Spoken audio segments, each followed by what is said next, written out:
Reason क्या लिखेंगे आप? हाँ, रीजन लिखिए। रीजन इसका ये है कि Q1 एंड Q2 जो भी दो चार्जेस हैं, they start experiencing force of water molecules. They start experiencing force of water molecule. ठीक है, तो यहां पे वाटर मॉलिक्यूल का भी फोर्स आ जाएगा। अब आप समझ लेना कि वाटर मॉलिक्यूल क्या कैसा है, न्यूट्रल है, but it has ability to क्या, अट्रैक्ट और रिपेल अनदर चार्ज, उसके पास में रखोगे बिकॉज ऑफ क्या, डिस्टेंस बिटवीन चार्जेस। ठीक है, तो जिस मीडियम का पोलर बिहेवियर जितना ज़्यादा होगा उस मीडियम का एप्सिलॉन उतना ही क्या होगा, हाई होगा। अब हमने वैक्यूम को एक तरह से कितना दे दिया है, वैक्यूम को हमने 1 मान लिया है, जो 8.85 × 10⁻12 होता है, तो वैक्यूम को हमने बेस मान लिया है। फिर हम सबको किसके रिस्पेक्ट में मेजर करते हैं, वैक्यूम के रिस्पेक्ट में। तो आपके दो फॉर्मूले आ गए भाई, कौन कौन से फॉर्मूले हैं, 1/4πε0 और एक फॉर्मूला क्या गया 1/4πε, है ना। एक किसके लिए, वैक्यूम के लिए, और दूसरा किसके लिए, मीडियम के लिए। अब यार एक थोड़ा सा और कॉम्प्लेक्स सा पॉइंट है, ये भी आपको मिलेगा कॉन्सेप्चुअल क्वेश्चन, एकेडमिक में तो नहीं, कॉम्पिटिशन में बहुत पूछता है, इसमें बड़ा कंफ्यूजन होता है। पहले आपको समझा दूं फिर मैं आपसे क्वेश्चन पूछता हूं, ध्यान सुनना। क्वेश्चन जेई में आया हुआ क्वेश्चन है, कॉन्सेप्चुअल, ठीक है। क्वेश्चन ये है कि दो चार्जेस के बीच में फोर्स F है बिटवीन टू चार्जेस, ठीक है। When they are in vacuum force between two charges is F। Now they are placed in a medium, है ना, एक मीडियम में रख दिया है, तो फोर्स क्या होगा उनके बीच में, जैसे मैंने वाटर में रख दिया फॉर एग्जांपल, है ना, तो जो उन चार्जेस के बीच में फोर्स है उस पर क्या फर्क पड़ेगा, बाय 81 टाइम्स नहीं, वो अनचेंज रहेगा। तो जो मैंने आपको एक्सप्लेन किया है, अभी मैंने आपको क्या बताया, देखो मैंने आपको ये बोला कि दो चार्जेस कहाँ थे, वैक्यूम में, तो फिर उनको पानी में ले गए, पानी में ले गए तो फोर्स क्या हो गया, कम हो गया। कितना कम हो गया, 81 टाइम्स कम हो गया। किसने कम किया, अरे भाई सराउंडिंग के जो मॉलिक्यूल्स उन्होंने फोर्स लाया, कम कर दिया, उसको बात खत्म। अब मैंने क्वेश्चन आपसे क्या पूछा है कि पहले दो चार्जेस वैक्यूम में है, फिर दो चार्जेस को ले जाके वाटर में रखा, तो जो फोर्स उन चार्जेस के बीच में है उस पर क्या फर्क पड़ा, यार उस पर कोई फर्क नहीं पड़ा, वो फोर्स अभी भी उतना है, तो फिर फोर्स चेंज क्यों हुआ बताओ यार, उन पे और मॉलिक्यूल्स का फोर्स आने लगा, नहीं समझे। सपोज करो एक चार्ज मैं हूं, एक चार्ज आप हैं, हमारे बीच में कोई अट्रैक्शन है, हम लोग वैक्यूम में है, ठीक है, और तुम सराउंडिंग में लाके और मॉलिक्यूल्स को डाल दो, फिर क्या होगा बताओ, वो मुझे भी खींचने लगेंगे और वो तुमको भी खींचने लगेंगे, तो क्या चेंज हुआ बताओ। अरे भाई जो हमारे बीच का नेट फोर्स था ना, मेरे ऊपर लगने वाला नेट फोर्स चेंज हो गया, तुम्हारा फोर्स तो था ही, और साइड में जो मॉलिक्यूल्स है उनका फोर्स भी आ गया, क्या चेंज हुआ यार, हमारा तुम्हारा फोर्स अभी भी उतना ही है, समझ गए आप। तो अगर आपसे कोई पूछे कि जो दो चार्जेस के बीच का अपना फोर्स होता है, क्या वो चेंज करता है मीडियम पे, वो क्या रहता है, फिर चेंज क्या करता है, एक चार्ज पे लगने वाला जो नेट फोर्स है वो चेंज करता है। कौन चेंज करता है उसको, सराउंडिंग। तो लिख लेना, इससे क्वेश्चन लिखना। क्वेश्चन क्या है, वो कॉन्सेप्ट लिख लो। देखो, force acting between the two charges, force acting between two charges is independent of the medium. अब वर्ड्स पे ध्यान देना, किसकी बात हो रही है, मैं फोर्स की बात नहीं कर रहा हूं, मैं क्या बोल रहा हूं, force acting between two charges, उनके बीच का फोर्स है, दैट विल नॉट चेंज, है ना। Force acting between two charges is independent of medium, but net force acting on a charge but net force acting on a charge changes when medium is changed। बात समझ में आ रही है।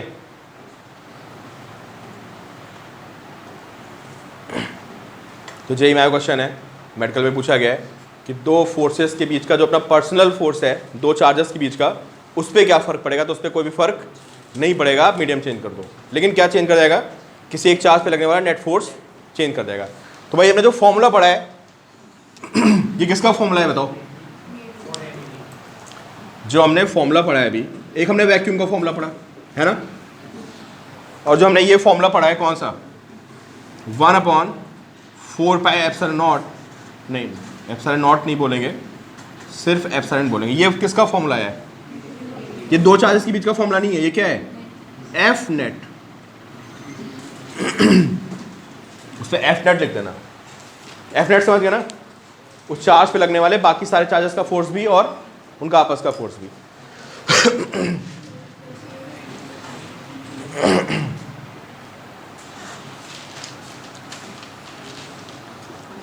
Clear है point? अब लिखिए आप हेडिंग, रिलेटिव परमिटिविटी, हेडिंग लिखिए रिलेटिव परमिटिविटी,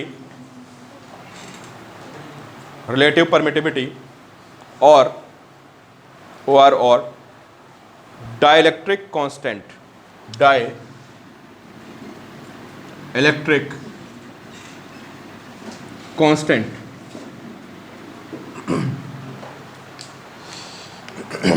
देखो क्या होता है यार,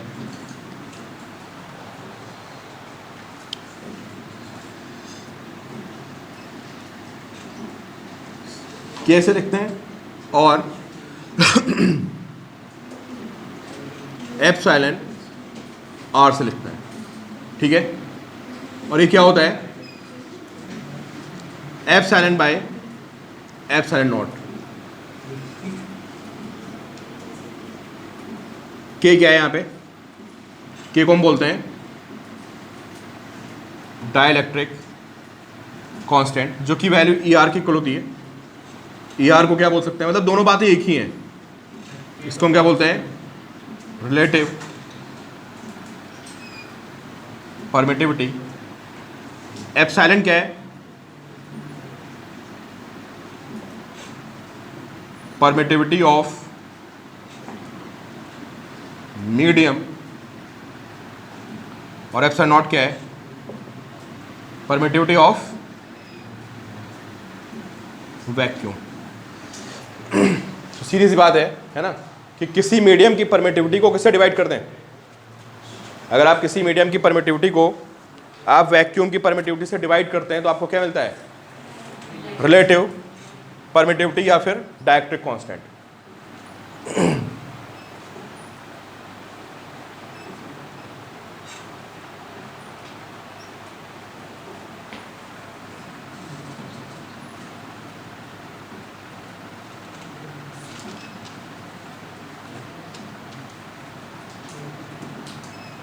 डाइलेक्ट्रिक कांस्टेंट जितना हाई होगा उसका क्या मतलब होगा बताओ।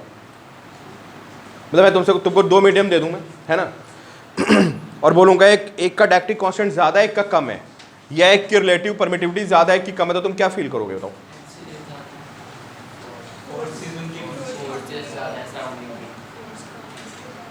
सारे बच्चे सोच के आंसर दें कि अगर मैं आपको दो मीडियम देता हूं, है ना, जितना मैंने अभी डिस्कशन किया उसके बेसिस पे बताओ कि मैं आपको दो मीडियम दूं, बोलूंगा यार एक का डाइलेक्ट्रिक कांस्टेंट ज्यादा है, एक का कम है, तो तुम्हारे अंदर क्या फील आएगी, मतलब जिसका डाइलेक्ट्रिक कांस्टेंट ज्यादा होगा उसका पोलर बिहेवियर ज्यादा होगा और उसमें डालने पे फोर्स कम हो जाएगा। जिसका डाइलेक्ट्रिक कांस्टेंट कम होगा उसका पोलर बिहेवियर भी कम होगा और उसमें फोर्स ज्यादा चेंज नहीं करेगा। भाई जितना ज्यादा पोलर होगा वो उतना ही फोर्स अप्लाई करेगा ना, समझ रहे हो आप। तो एक तरह से देखा जाए तो जो आपका डाइलेक्ट्रिक कांस्टेंट है, जो आपका एप्सिलॉन R है, जो एप्सिलॉन है, सब किसको मेजर कर रहे हैं बताइए भाई, ये सब पोलर बिहेवियर को मेजर कर रहे हैं, ठीक है। ये सब के सब मीडियम के पोलर बिहेवियर को मेजर कर रहे हैं, जो जितना हाई होगा। और के हमने क्यों बना दिया, के हमने इसलिए बना दिया कि हमें यह पता चल जाए कि वैक्यूम के रिस्पेक्ट में कितना वो पोलर है। वैक्यूम का पोलर बिहेवियर कितना हो गया, बिल्कुल जीरो हो गया ना भाई। वैक्यूम में कोई पोलर बिहेवियर होता है, अरे वैक्यूम तो खाली होता है ना भाई। तो उस जीरो को हमने 1 बना दिया है, नहीं समझे। एयर का जो पोलर बिहेवियर होता है वैक्यूम का वो जीरो होता है, मॉलिक्यूल ही नहीं है। तो आप देखो उसका डाइलेक्ट्रिक कांस्टेंट कितना आएगा बताइए आप, अरे भाई कोई वैक्यूम का बोलेगा तो क्या लिखोगे आप? एप्सिलॉन नॉट लिखोगे अपॉन, तो वैक्यूम का कितना हो गया बताओ? वैक्यूम का 1 होता है। तो एक तरह से जिसमें पोलर बिहेवियर बिल्कुल भी नहीं है, जिसमें पोलर बिहेवियर बिल्कुल भी नहीं है, उसका डायरेक्टिव कांस्टेंट कितना हो गया? 1 हो गया। फिर उसके ऊपर से स्केल स्टार्ट होती है, समझ गए आप? तो लिख लेना directive constant of vacuum is 1। हाँ अच्छा लिख लो लिख लो।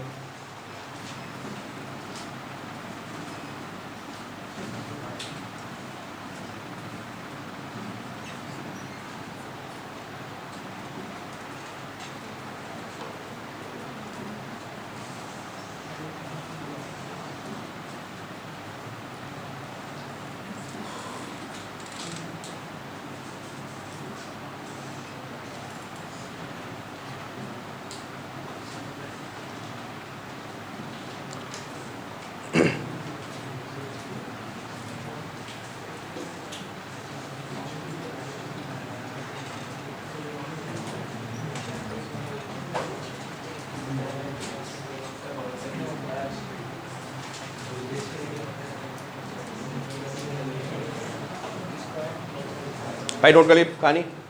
क्या गर्मी लग रही या टेम्परेचर बढ़ा दिया क्या किसी ने? हाँ स्विंग ऑफ है उसका, कल तो रहा है। टेम्परेचर बढ़ा दिया किसी ने? तुम्हारे पास तो नहीं है?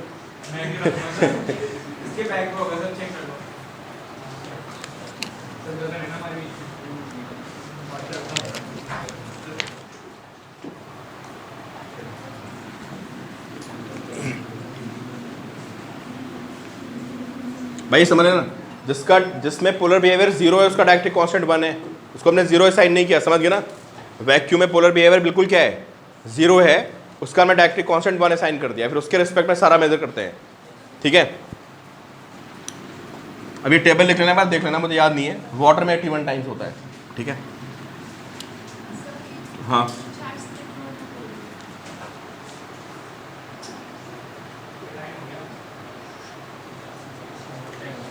सर अगर कांस्टेंट 0 हो गया, नहीं 0 नहीं हो सकता नो बेटा, वैक्यूम को 1 दे दिया ना, वैक्यूम को 1 दे दिया और बाकी सबका 1 से ज्यादा होता है, 0 हो ही नहीं सकता है कांस्टेंट, मीनिंगलेस, समझे आप? क्या बन गया फॉर्मूला बताइए आप?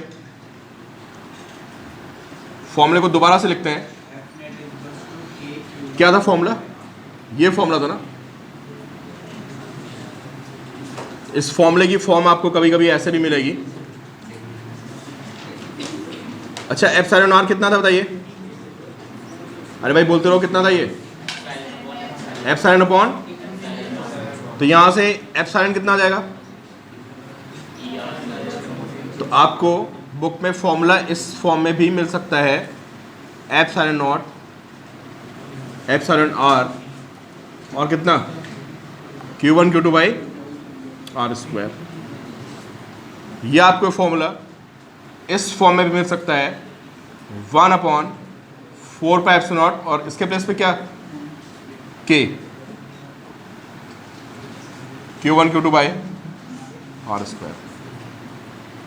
इस फॉर्म में भी आपको फॉर्मूला मिल सकता है, ठीक है? तीनों फॉर्मूले जैसे ही हैं। एप्सिलॉन को ये लिख दिया, ये लिख दिया, ये फॉर्मूला आपको बहुत ज़्यादा मिलेगा, सबसे ज़्यादा। ये रेयरली यूज़ होता है, आपकी जो बुक्स में सिंबल यूज़ किया जाता है वो आप में डायरेक्टिव कांस्टेंट वर्ड ज़्यादा यूज़ करता है, रिलेटिव परमिटिविटी वर्ड को बहुत ही वो रेयरली यूज़ करता है, दो दे हैव सेम मीनिंग, ठीक है? दोनों का मीनिंग क्या है? सेम है।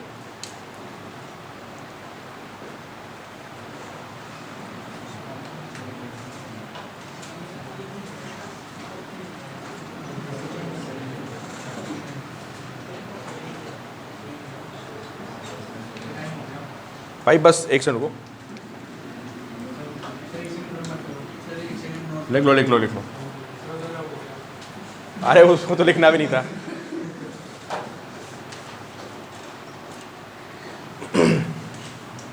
अरे बुक मंगा ली तुमने? सिंगेज मंगा ली तुम लोगों ने? कोई लेके आया बुक? अभी सिंगेज नहीं है किसी की? ऑर्डर कर दो भाई, कल के लेक्चर के बाद आपकी 2 एक्सरसाइज पूरी हो जाएंगी सिंगेज की, 40 क्वेश्चन हो जाएंगे एक साथ। बस आज ही तक रिलैक्स था।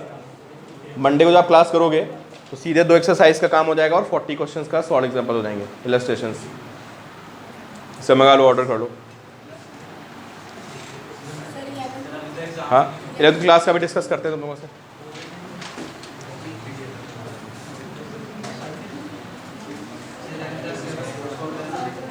हाँ भी रुक जाओ, थोड़ा सा होल्ड करो यार, भी 2-4 दिन अभी वो करो जितना कर रहे थे, जो कर रहे थे वो थर्मो केटीजी करते रहो अभी, है ना। अभी इस पे फोकस कर लो।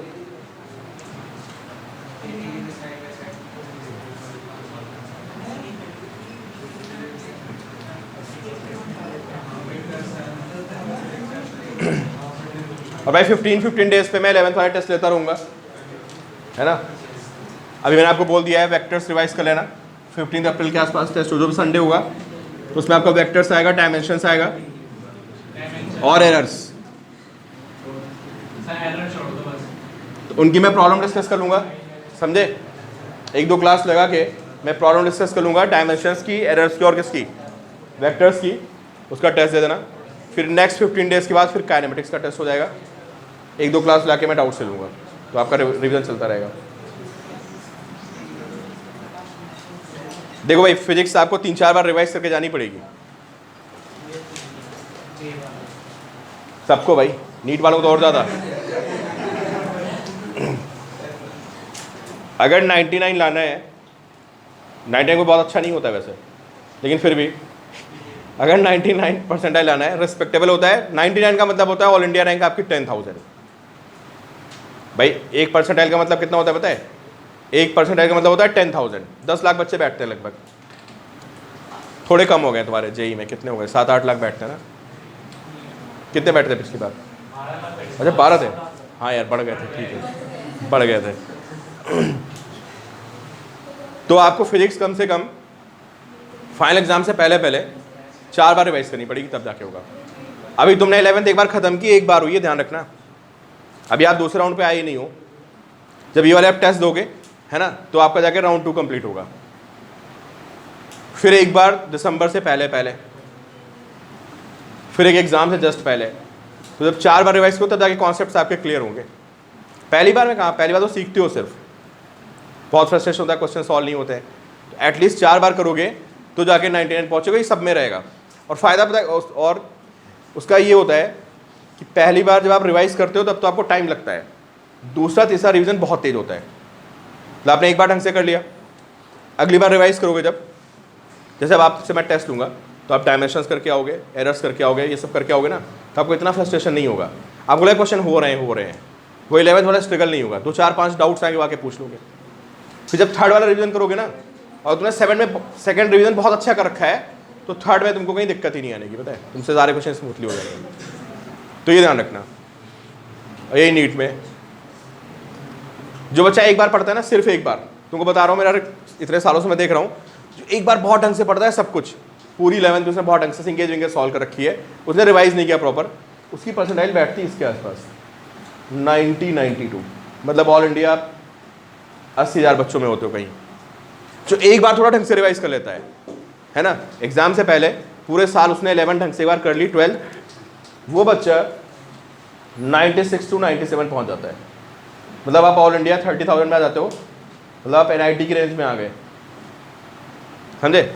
और जो तीसरा चौथा रिवीजन मार रहता है, प्रॉपर टेस्ट दे देता है, वो फिर क्रॉस करता है 99.5 या 98.5 की कैटेगरी। मतलब अब आप 10,000 रैंक में आ गए एक तरह से। तो ये ध्यान करना। हाँ पर क्लास ओवर कर दी मैंने बस, है ना। तो वही कह रहा हूँ मैं कि आपको